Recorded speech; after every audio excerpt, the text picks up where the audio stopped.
North Korea is famous for its bizarre laws and strange phenomena. This is a country where the government tells you which haircut you are allowed to wear, what year it is on the calendar, and even who you are allowed to fall in love with. From a city with a perplexing lifestyle to a city full of weapons and camouflage. In this video, we will explore the bizarre things that only exist in North Korea. In 2024, North Korea shocked the world by banning sunglasses and even wedding dresses. But the reality goes much further. Blue jeans and Western-style clothing are strictly forbidden because the regime sees them as symbols of American influence. Citizens are pushed to wear traditional Korean clothing like the hanbok instead, and enforcement is brutal. Inspectors patrol the streets, and violators face fines, public criticism sessions, or even imprisonment. Then there is the hair.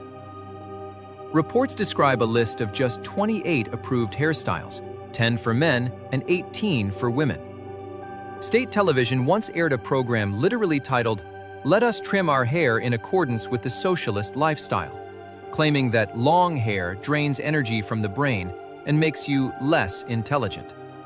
Men must stay cleanly shaven. Women are forbidden from showing their thighs or cleavage, and makeup must stay minimal and modest.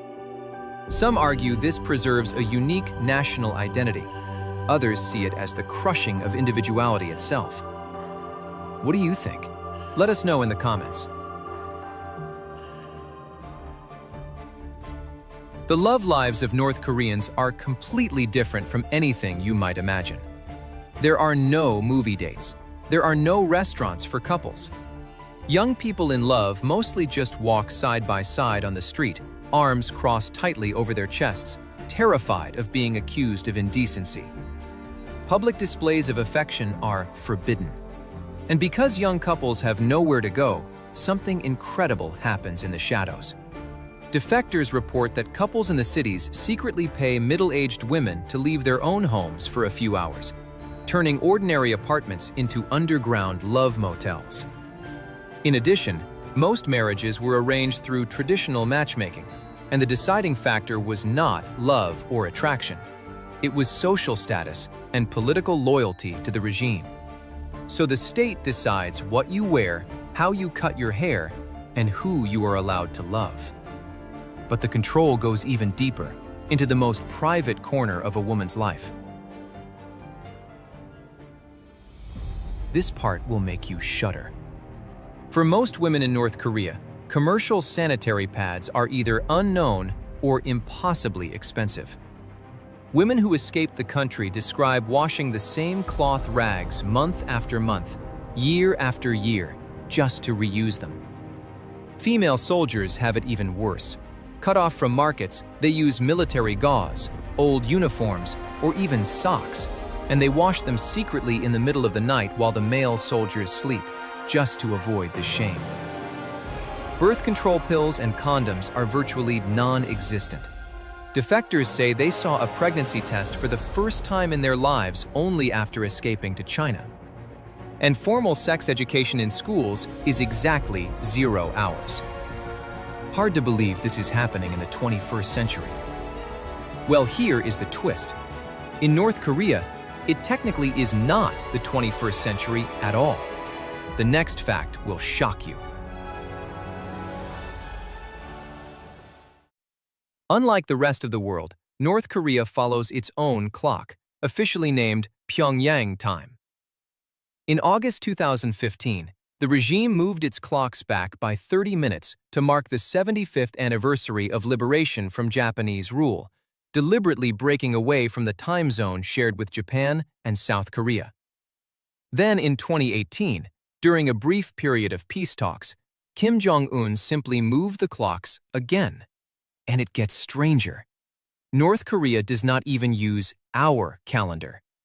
In 1997, the state introduced the Juche calendar, where year 1 is 1912, the birth year of founding leader Kim Il-sung. So by their official calendar, the world is barely past year 100. They have not just isolated their land, They have isolated their time itself. For years, only citizens of two countries on Earth, Malaysia and Singapore, could enter North Korea without a visa. Then, in 2017, the half-brother of Kim Jong-un was assassinated with a nerve agent in a Malaysian airport, and even that tiny door slammed shut. Today, everyone needs a visa, and even if you get one, you will never walk freely. Every visitor must be accompanied by a state-approved tour guide at all times, following a perfectly choreographed route. Why so strict? The answer will surprise you. But before we find out, if you find this video worthy of being known by more people, please click the hype button right below. Each hype will help this video be recommended more. Everyone knows North Korea is secretive, but building entire empty cities as stage props takes it to another level. Meet Kijong-dong, known to the world as Propaganda Village. It sits inside the demilitarized zone, built in the 1950s, with eye-catching tall buildings and one of the largest flagpoles on the planet, supposedly home to happy, patriotic North Koreans. But look through a high-powered lens, and the illusion collapses. Many buildings have no glass in the windows. Lights turn on and off on automatic timers. The streets are completely empty. It is a Hollywood set the size of a town, built to lure South Koreans across the border with a fantasy of prosperity. But a fake village near the border is small-scale theater. In the heart of the capital stands the regime's most ambitious illusion of all. In the middle of the Pyongyang skyline stands a pyramid of glass and concrete rising about 1,082 feet into the sky. The Rujeong Hotel. 105 floors, plans for thousands of rooms and revolving restaurants at the top. It is one of the tallest buildings on the entire Korean peninsula. And here is the part that defies belief. In nearly 4 decades, it has never welcomed a single guest. Construction stalled when the money ran out, and the empty shell loomed over the city for years like a ghost. In 2012, the international luxury chain Kempinski announced it would finally finish the interior and open the hotel. Then came the missile tests, the sanctions, the collapsing diplomacy, and the deal died. Rare photos from inside reveal vast tiers of bare concrete that look more like an abandoned parking garage than a luxury hotel. Today, the regime has wrapped the entire facade in LED lights, turning the world's tallest unoccupied building into a giant nighttime propaganda screen. They could not make it real, so they made it glow. North Korea is not known for many things that are not terrible, so this one is a strange change of pace. At the intersections of Pyongyang stand young women in tailored military-style uniforms, white gloves, and black heels, directing traffic with robotic, perfectly choreographed precision. They snap their heads side to side, pivot on their heels, and signal cars with the discipline of soldiers on parade. They are hand-picked by the Ministry of Public Security based on their height, their youth, and their beauty. And this is one of the most coveted jobs in the entire country. Traffic ladies receive better food rations than ordinary citizens, free housing, and premium health care. Kim Jong-il personally ordered luxurious covered stands built to shelter them. Men across the country compete fiercely for their attention. But there is a catch that tells you everything about this regime. The women face mandatory retirement at age 26, the traditional marriage age, because the state believes only single women should hold the job. And in 2013, a 24-year-old traffic lady received the Hero of the Republic Medal, the nation's highest military honor, normally reserved for wartime combat. The official reason was never explained. Rumors say she stopped an assassination attempt or saved a burning propaganda poster of Kim Jong-un. To this day, nobody outside knows the truth. Now imagine discipline like that, multiplied by 100,000. The Arirang Mass Games are the largest synchronized performance on Earth. Up to 100,000 performers move in absolutely flawless coordination, combining gymnastics, dance, music, and military choreography. In the grandstands, tens of thousands of people flip colored cards in perfect unison, becoming living pixels in a giant human screen that displays portraits of the leaders.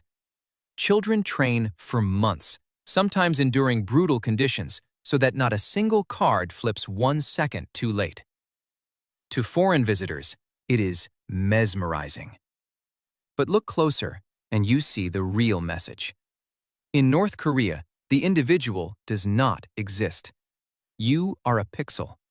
And every image of the leaders in those performances, every portrait, every statue you have ever seen of the Kim family, comes from one single place.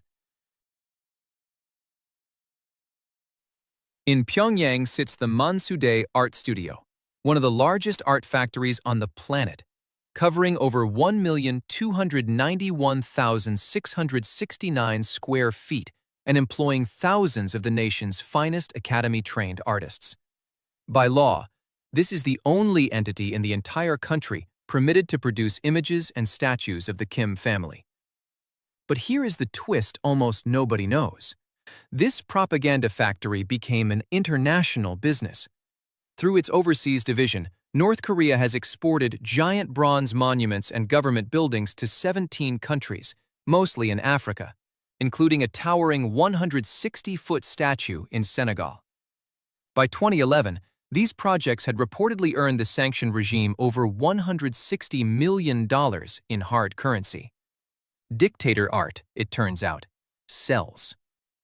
An empty hotel, fake cities, 100,000 synchronized dancers, an entire art factory manufacturing the regime's image. But step outside the spotlight of these spectacles, and you will find exactly what the cameras were built to hide. Most North Koreans live in cramped, freezing apartments with no heating, a few unreliable hours of electricity, and often no running water. Malnutrition is so widespread that the average North Korean is about 2.4 inches shorter than the average South Korean. A typical meal is a small bowl of rice with a few vegetables. Meat appears a few times a year, if at all. Citizens cannot travel between cities without a special permit, and leaving the country is a capital crime. There is no internet, no foreign movies, no foreign music, no foreign books. Getting caught with a South Korean pop song can destroy your entire life. And from the age of 5, children are taught that their leader is a god and the outside world is evil. Most North Koreans genuinely do not know how poor they are because they have never been allowed to see anything else. Look at a satellite photo of East Asia at night, and you will see something chilling. South Korea blazes with light, China glows, and between them sits a black hole the size of a country. North Korea's power grid is so outdated that even the capital routinely goes dark. Televisions in many areas receive electricity only during certain hours of the day. The government runs propaganda campaigns blaming citizens for wasting power with rice cookers, and the people quietly mock these campaigns because most of them barely have electricity to waste in the first place. The wealthy have found an escape: private solar panels. But a full system with batteries costs around $2,750, a fortune in a country where the average citizen earns less than $2 a day. No electricity, no imports, and on the farms, no fertilizer either, which led to one of the strangest markets on Earth and to a medical discovery that shocked doctors in South Korea. North Korea cannot produce chemical fertilizer, and international sanctions block imports. So around 2014, Kim Jong-un issued an official order to the entire nation: fertilize the fields with human and livestock manure. And since livestock is scarce, the supply comes mostly from humans. Every winter, the state launches a campaign citizens call the Manure Battle. Schools, offices, factories, and neighborhood units are all assigned strict quotas of human waste they must collect and hand over. Fall short, and corrupt officials forced you to pay cash penalties, roughly $1 for every 2.2 pounds of manure you fail to deliver. The demand became so intense that actual stores selling human feces began appearing around 2010. Families guard their outhouses because people genuinely steal each other's waste in the night. One farm worker was publicly shamed and threatened with reduced food rations for trying to pass off coal ash as manure. And the consequences are exactly what you would expect. Spreading untreated human waste on food crops has triggered a nationwide epidemic of intestinal parasites. In 2017, a North Korean soldier was shot 5 times while defecting across the border. When South Korean surgeons opened him up to save his life, they found dozens of parasitic worms inside his body, including one measuring 10.6 inches long, something the doctors said they had never seen in their entire careers. Many countries have drug problems. None of them look like this. In the 1970s, the North Korean government itself ran an official opium program, exporting narcotics to earn foreign cash. When floods destroyed the poppy fields in the 1990s, the state pivoted to manufacturing crystal methamphetamine in government facilities. Eventually, the regime stepped back, but the knowledge had already spread. Laid-off chemists and factory workers opened their own small home labs, and today, meth is woven into the fabric of daily life. With no real healthcare system, people use it as medicine. With brutal forced labor, people use it as an energy boost. And in a country of chronic starvation, it has one more devastating benefit. It kills your appetite. The numbers are staggering. One study estimates that 40% of people who try it become addicted, and defectors report that in some towns, up to 80% of residents use drugs. But here is the truly surreal part. Crystal meth carries no stigma there. It is treated as a luxury item, and exchanging it as a gift during Lunar New Year is common, especially among the young. The Pyongyang Metro runs deeper underground than almost any subway in the world. That is not an engineering accident. The entire system doubles as a nuclear bunker, designed to shelter the capital's elite if war returns. The trains themselves are antiques, originally built in West Berlin, and every station is named after revolutionary themes, so even a morning commute becomes an ideology lesson. But the real machinery of control runs even deeper. Every single citizen is assigned to a neighborhood unit called the Inminban, a group of roughly 20 to 40 families watched over by a designated leader whose job is to monitor everything. These leaders can enter your home for inspection at any hour, day or night, without warning. They track your guests, your radio, your spoons, even your bed sheets. Every unit is infiltrated by at least 2 secret informants working for 2 separate security agencies. Some estimates suggest that as many as 1 in 20 North Koreans is actively working as part of the surveillance apparatus. Children are encouraged to report their own parents, and for those who are caught, the regime operates a network of political prison camps called Kwan Lee So, holding hundreds of thousands of people in conditions survivors describe as beyond belief. In North Korea, your life is determined the moment you are born, based entirely on what your ancestors did decades ago. The system is called Songbun, and it divides the entire population into 3 classes. The core class descends from people who fought alongside Kim Il-sung or served in the Korean War. They get the best jobs, government positions, the right to live in Pyongyang, even state-issued cars. The wavering class is everyone in the middle, ordinary workers and farmers with politically neutral family histories, allowed a modest existence but blocked from ever rising. And then there is the hostile class. These are the descendants of landowners, of people with relatives in South Korea, or of anyone who once practiced a religion. They are branded potential traitors from birth, assigned to the harshest manual labor, denied education, and trapped in the worst regions of the country. 3 generations of punishment works the same way in reverse. If you commit a political crime, your parents, your children, and your grandchildren can all be sent to the camps. A child born today can be a prisoner because of something their grandfather said 50 years ago. If you have watched up to this point, it means you are truly interested. Do not just stop at the like button. Please also click hype. It takes only a few seconds, but it helps this video go much further.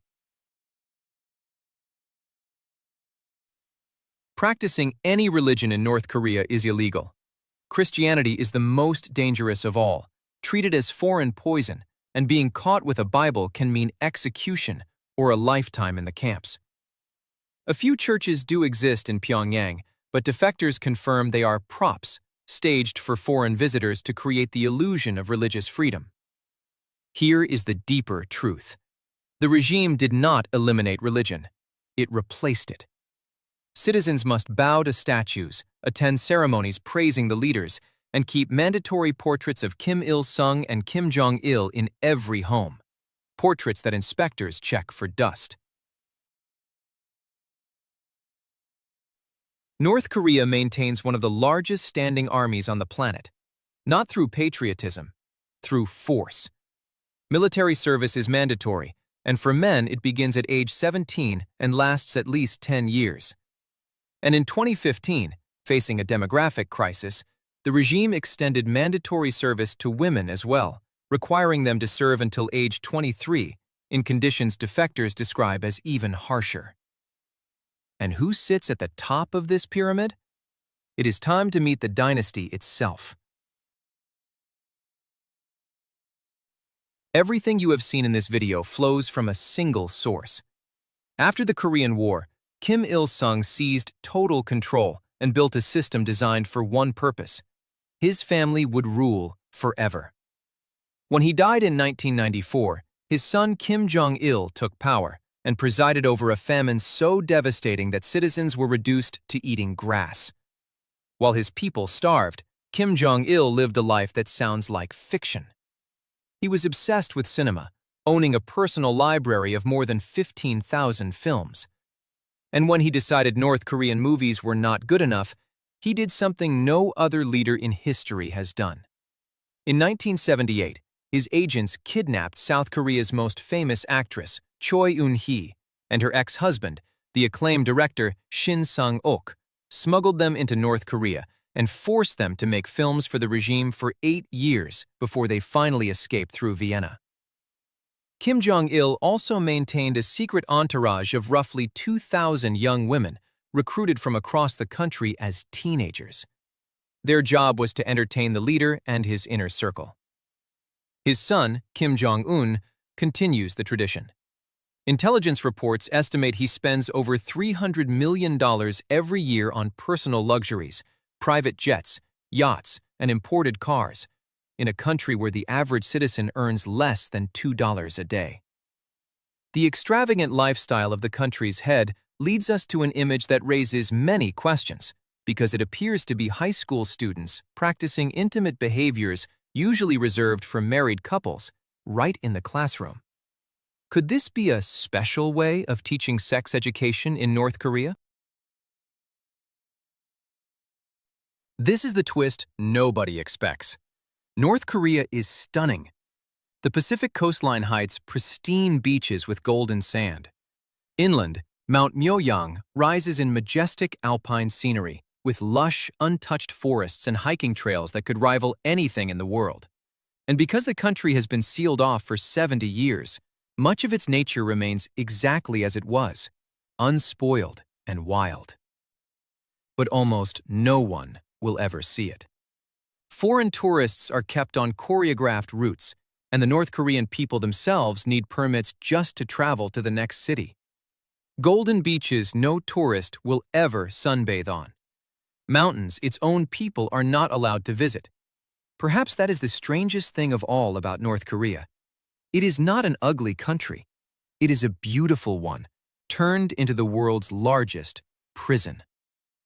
So now I want to hear from you. Which of these 20 facts shocked you the most?